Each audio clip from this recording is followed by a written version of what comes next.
Assalamualaikum warahmatullahi wabarakatuh. Apa kabar anak-anak Ustadz? Berjumpa lagi dengan Ustadz. Kali ini kita akan belajar tentang mata pelajaran kemuhammadiyahan.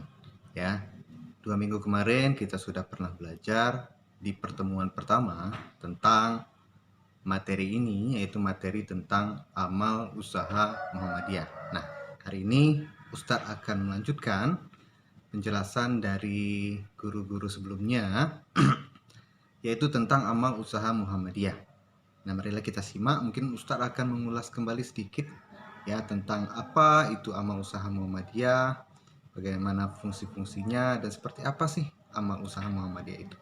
Mari kita belajar. Walaupun kita belajar dari rumah, ya tetap fokus dan jangan lupa nanti latihan yang Ustadz berikan itu dikerjakan. Baik ya, kita mulai.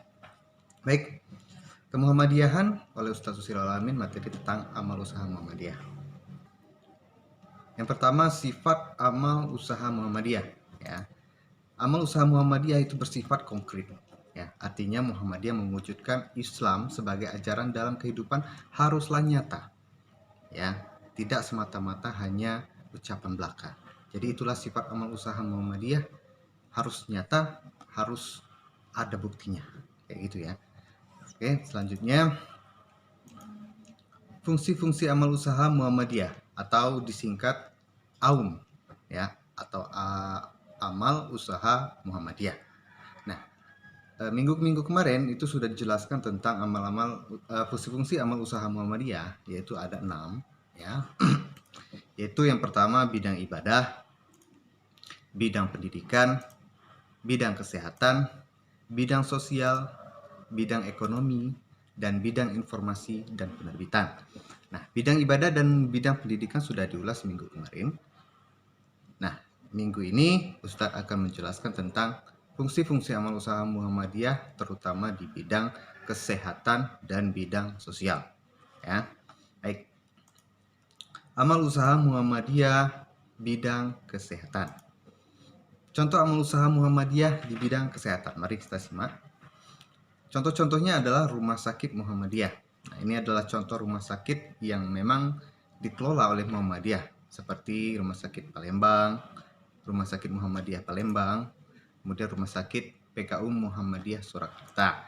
Ada juga selain Rumah Sakit Muhammadiyah, itu juga mengelola klinik dan balai pengobatan Muhammadiyah. Ini contohnya ya, klinik-klinik dan balai pengobatan Muhammadiyah. Kemudian pengelola amal usaha Muhammadiyah di bidang kesehatan itu adalah sebagai berikut.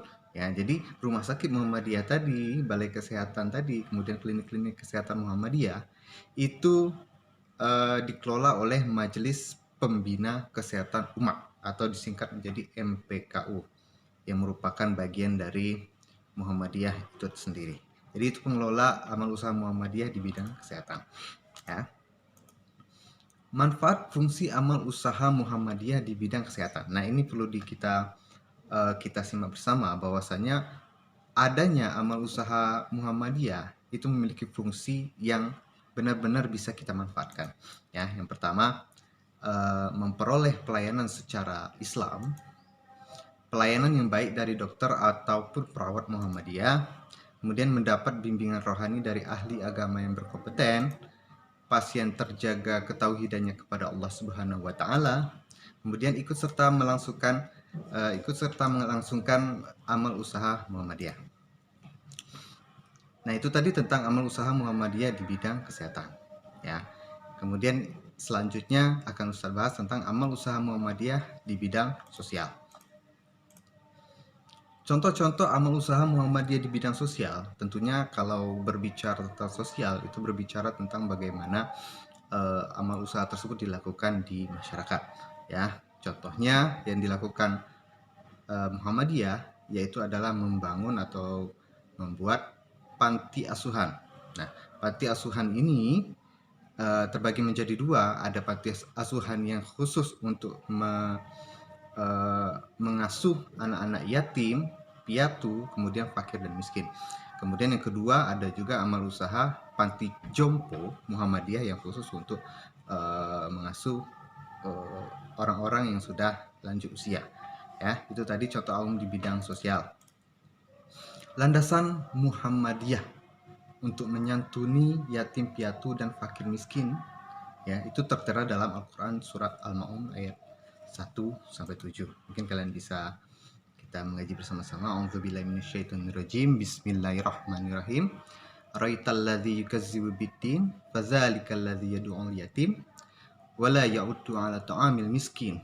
Fawailul lil musallin alladzina hum an salatihim sahun alladzina hum yura'un wa yamna'unal ma'un. Yang artinya, tahukah kamu orang yang mendustakan agama? Maka itulah orang yang menghardik anak yatim dan tidak mendorong memberi makan orang miskin.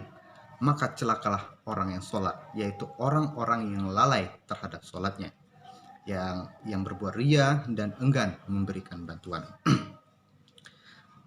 Jadi dalam mengelola amal usaha Muhammadiyah di bidang sosial, landasan Muhammadiyah adalah Quran surat Al-Maun, di mana kita diwajibkan, ya, tidak mendustakan agama, kemudian kita diwajibkan untuk menyantuni anak yatim. Itu yang paling penting, ya, anak yatim piatu. Nah, itu wajib kita santuni.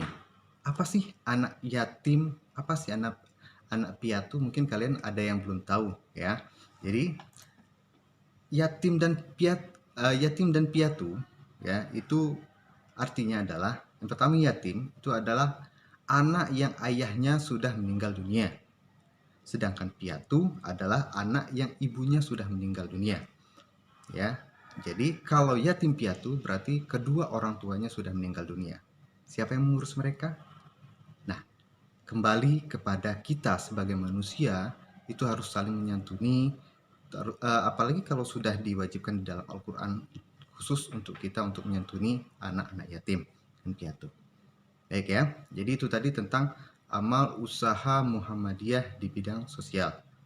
Nah, jadi dua hal tersebut, amal usaha Muhammadiyah di bidang kesehatan dan sosial, itu kita bahas hari ini.